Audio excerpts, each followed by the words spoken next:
पिछले पार्ट में वेंगुआ ने अपने पावर का यूज करके सॉलिड रॉक के पावर को काफी बढ़ा दिया था, जिसके वजह से सभी सोल्जर की ताकत भी बढ़ गई थी। इसके बाद अगले सीन में हम देखते हैं कि मास्टर चीव हाओ चेन के पास आते हैं और उसे कहने लगता है कि तुम इसे डिजर्व करते हो, और फिर हम देखते हैं कि उसे 1 मिलियन मेरिट पॉइंट दे देते हैं। जिसके बाद हम देखते हैं कि हाओ चेन भी इस बात से काफी खुश हो गया था और फिर वो इसके लिए मास्टर चीव को थैंक यू कहता है। लेकिन वही उधर हम देखते हैं कि वे अपने जीत के खुशी में पार्टी कर रहे थे और अब इसीलिए हम देखते हैं कि वे फिर से ड्रिंक करने के लिए चले जाते हैं। मगर तभी हम देखते हैं कि लिनसिन भी यहाँ पर आता है और फिर कहने लगता है कि अभी तो हम चेन और सीमा सियान को भी लेने के लिए जाने वाले हैं, इसीलिए ऐसा हो सकता है कि वहाँ पर और भी डीमन से हमारा सामना हो और फिर इस तरह से हमें और ज्यादा मेरिट पॉइंट मिल सकते हैं। मगर तभी हम देखते हैं कि वो फेंग और वेंगुआन के बारे में बात करने लगता है और फिर वो हाओ चेन से कहता है कि कैप्टन, क्या आपने इसके बारे में नोटिस किया कि वे दोनों यहाँ से गायब हैं। जिसके बाद हम देखते हैं कि सभी सोल्जर अपने जीत से काफी खुश होते हैं और इसीलिए वे पार्टी करने में बिजी थे, जबकि वहीं उधर हम देखते हैं कि वेंगुआन फेंग के साथ होती है और वहाँ पर वो काफी खुश लग रही थी। लेकिन तभी हम देखते हैं कि फेंग के दिल में कुछ और ही चल रहा था और इसीलिए वो वेंगुआन से कहता है कि आज रात का मूनलाइट काफी सुंदर है। लेकिन हम देखते हैं कि वेंगुआन इसके बारे में नहीं समझ पाती और इसीलिए वो फेंग से कहती है कि नहीं, ये तो बाकी दिनों के जैसे ही है। मगर तभी हम देखते हैं कि लिनसिन और बाकी लोग भी इसे चुपके से देखने के लिए आ गए थे, जहाँ पर लिनसिन कहने लगता है कैप्टन ने कहा कि नाइट का ट्रेनिंग पीरियड केवल 3 महीने का होता है, जबकि फेंग को तो यहाँ पर रुके हुए 1 साल से भी ज्यादा हो गया। इसीलिए हम देखते हैं कि वो इसके बारे में समझ गया था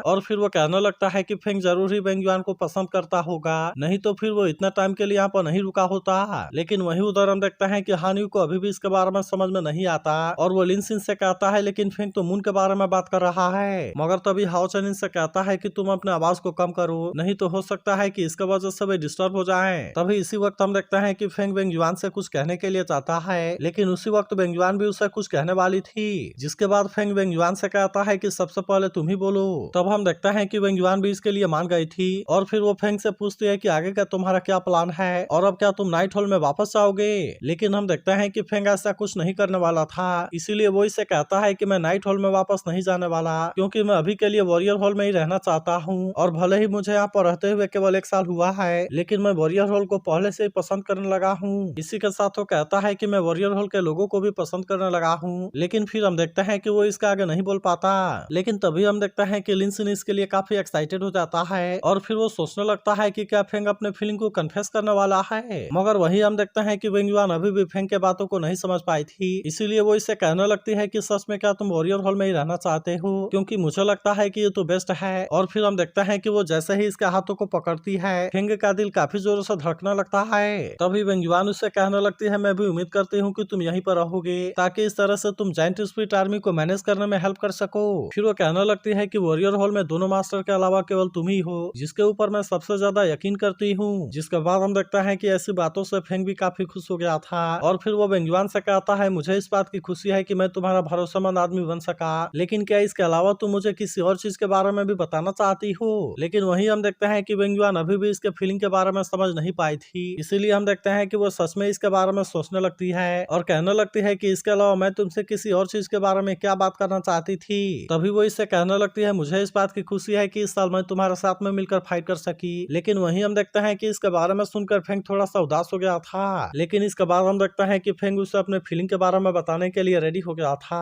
और आखिरकार वो इसे बोल देता है कि मैं तुम्हें पसंद करता हूँ। लेकिन तभी उसी वक्त हम देखते हैं कि लिनसिन ने माहौल को रंगीन बनाने के लिए फायरवर्क स्टार्ट कर दिया था, जिसके वजह से वेंगुआन फेंग के बात को नहीं सुन पाती और फिर वो उससे पूछने लगती है कि फेंग तुमने क्या कहा। वहीं उधर हम देखते हैं कि हाओ चेन लिनसिन से ऐसा करने के लिए मना करता है और कहता है कि तुम इतनी आवाजें करना बंद करो, क्योंकि हो सकता है कि वो इसकी बातों को भी नहीं सुन सके। लेकिन इसके बाद हम देखते हैं कि अब इसके बारे में काफी देरी हो गई थी, इसीलिए फेंग भी अब उसे अपने फीलिंग के बारे में नहीं बताता और फिर उसे कहता है कि मैं हर बैटल में तुम्हारे जीत के लिए विश करता हूँ और मैं उम्मीद करता हूँ कि तुम जल्दी से वापस आओगी। लेकिन इसकी ऐसी बात सुनकर वेंगुआन कहती है कि तुमने तो ऐसा बहुत पहले बोल दिया था। मगर तभी इसी वक्त हम देखते हैं कि इसके ग्रैंडफादर के चिल्लाने की आवाज आती है, इसीलिए वेंगुआन इसके बारे में थोड़ी सी परेशान हो गई थी और फिर हम देखते हैं कि वो दौड़ते हुए वहाँ पर आ जाती है। लेकिन फिर उसे पता चलता है कि उसके ग्रैंडफादर को कुछ भी नहीं हुआ, बल्कि वह केवल ड्रंक होने की वजह से ऐसा कर रहे थे। इसके बाद हम देखते हैं कि वो अपने ग्रैंडफादर के पास आती है और वो समझ जाती है कि वो नहीं चाहते कि वो यहाँ से जाए। लेकिन इसके बाद हम देखते हैं कि वेंगुआन इसके लिए रेडी हो गई थी और इसीलिए वो हाओ चेन से पूछते हैं कि कैप्टन हम यहाँ से कब निकलने वाले हैं। तब इस पर हाओ चेन कहता है कि कल हम यहाँ से निकल जाएंगे, लेकिन मैं नहीं चाहता कि डीमन मुझे नोटिस करे और अब इसीलिए हमें ग्रुप में एक्शन लेने की जरूरत जरूरत है ताकि इस तरह से हम उनके साथ में फाइट में इन्वॉल्व ना हो। अब इसीलिए वो लिन सिन और हान्यू से कहता है कि तुम्हें सीमा सियान को लेने के लिए जाना होगा, जिसके बाद हम देखते हैं कि वह तुरंत इसके लिए रेडी हो गए थे और लिन सिन उससे कहता है कि आपको इसके बारे में चिंता करने की कोई जरूरत नहीं है और मैं इस बात की गारंटी देता हूँ कि हम ये टास्क कंप्लीट कर लेंगे।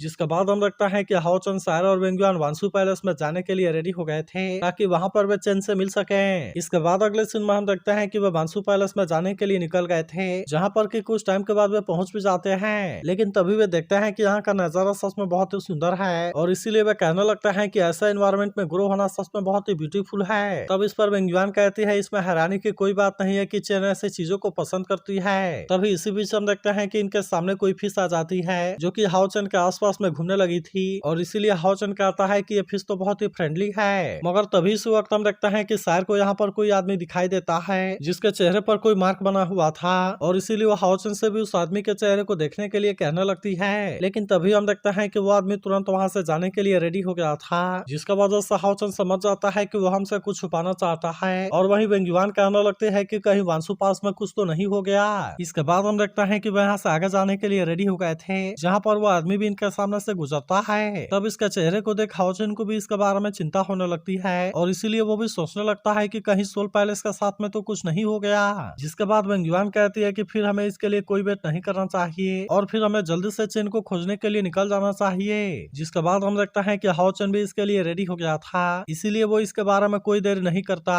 और फिर हम देखते हैं कि वे चेन को खोजने के लिए तुरंत ही पैलेस के सामने आ गए थे। इसके बाद हम देखते हैं कि वो यहाँ के गार्ड को एक्टिंग पैलेडिन वाला टोकन दिखाता है और फिर कहता है कि तुम जल्दी से जाकर अपने सीनियर को इसके बारे में बताओ, क्योंकि हम यहाँ पर चेन को वापस से टीम में ले जाने के लिए आए हैं। लेकिन इसके बारे में सुनते ही सोल्जर अपने आप में कोई इशारा करते हैं और अब इसीलिए हम देखते हैं कि हाओ चन और सायर को भी इसके बारे में डाउट हो गया था और अब इसी वजह से हम देखते हैं कि हाओ चन और सायर को इसके बारे में डाउट हो गया था। इसके बाद हम देखते हैं कि वे इनको अंदर लाकर बैठा देते हैं, जहाँ पर काफी लंबे टाइम के बाद भी कोई नहीं आता। इसीलिए वेंगुआन गुस्सा होते हुए कहती है कि इन्होंने तो हमें काफी वेट करा दिया। मगर तभी इस वक्त हम देखते हैं कि कोई इनसे मिलने के लिए आ गया था, जो इनसे कहती है कि सेंट ने आपको मैसेज देने के लिए मुझे यहाँ पर भेजा है, क्योंकि वो टीम में वापस से नहीं जाना चाहती और इसीलिए वो तुम्हें से किसी को भी नहीं मिलना चाहती। लेकिन हम देखते हैं कि वेंगुआन इसके लिए बिल्कुल भी रेडी नहीं होती, क्योंकि उसे यकीन था कि चेन या फिर सोल पैलेस के मास्टर ऐसा कुछ नहीं बोलेगी और अब इसीलिए हम देखते हैं कि वो खुद ही उससे मिलने के लिए जाने लगती है। लेकिन तभी हम देखते हैं कि वो लेडी सोल्जर को इशारा कर देती है और इसीलिए वो सोल्जर वेंगुआन को जाने से रोक देते हैं। फिर वो कहने लगता है कि सेंट अकेले में प्रैक्टिस कर रही है और इसीलिए किसी को भी उनको डिस्टर्ब करने की परमिशन नहीं है। लेकिन वही हम देखते हैं कि सायर भी इनकी बात मानने के लिए रेडी नहीं होती और इसीलिए वो तुरंत यहाँ पर आए हुए लेडी के ऊपर अटैक करने के लिए रेडी हो जाती है। जिसके बाद हम देखते हैं कि सोल्जर उसे रोकने के लिए जाने लगते हैं, लेकिन तभी हम देखते हैं कि वेंगुआन भी इस बात से काफी गुस्सा हो गई थी और इसीलिए वो भी इन पर अटैक करने के लिए रेडी हो जाती है। फिर वो कहने लगती है कि सेंट ने यहाँ पर मैसेज भेजने के लिए किसी को भेज दिया,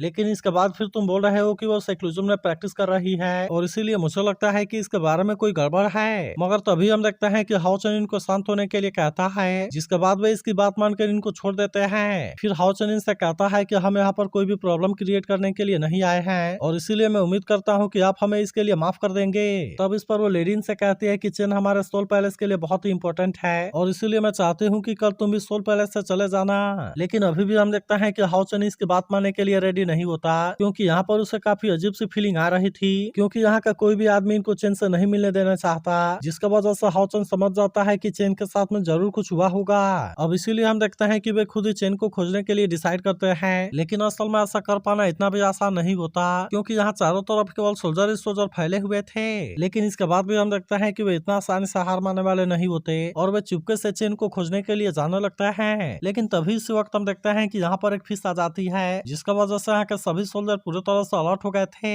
वहीं उधर हम देखते हैं कि हाओ चन के पास में इनसे फाइट करने के अलावा और कोई रास्ता नहीं होता, इसीलिए वो इनसे कहता है कि तुम ज्यादा ताकत से इन पर अटैक मत करना और मैं चाहता हूँ कि तुम केवल इनको नॉकआउट करना। जिसके बाद हम देखते हैं कि वेंगुआन इसकी बात मानने के लिए रेडी हो गई थी और अब इसीलिए हम देखते हैं कि वे सोल्जर के सामने आ गए थे, जहाँ पर कि वे अपने ताकत और पावर का यूज करके इन पर अटैक करना शुरू कर देते हैं। लेकिन वही हम देखते हैं कि वेंगुआन ने अपने कुछ ज्यादा ही पावर का यूज करके अटैक कर दिया था, इसीलिए वो इनसे कहने लगती है कि मैंने हमेशा ही डीमन के साथ में फाइट किया है और इसीलिए मैं अपने पावर को यूज करने से नहीं रोक पाई। मगर तभी इस वक्त हम देखते हैं कि इनको सोल पैलेस का मास्टर की आवाज सुनाई देती है, जो कि हाओ चन का नाम लेकर बुला रही थी। लेकिन जब वे पीछे मुड़ते हैं तो यहाँ पर इनको केवल एक बर्ड दिखाई देती है, इसीलिए हम देखते हैं कि वे इस बात से काफी परेशान हो गए थे और इसी इसीलिए बेंगयुआन कहने लगती है कि सोल पैलेस मास्टर बर्ड कैसे बन गई। वहीं उधर हम देखते हैं कि हाओचन भी इस बात से काफी परेशान हो गया और उसे भी समझ में नहीं आता कि आखिरकार ये सब कैसे हो गया। मगर तभी इस वक्त हम देखते हैं कि सोल पैलेस मास्टर खुद इनके सामने आ जाती है और कहने लगती है, मैंने सुना है कि कोई विंच हंटर ग्रुप चेन को खोज रहा है, जिसका वजह से मुझे लगा कि वे तुम ही हो।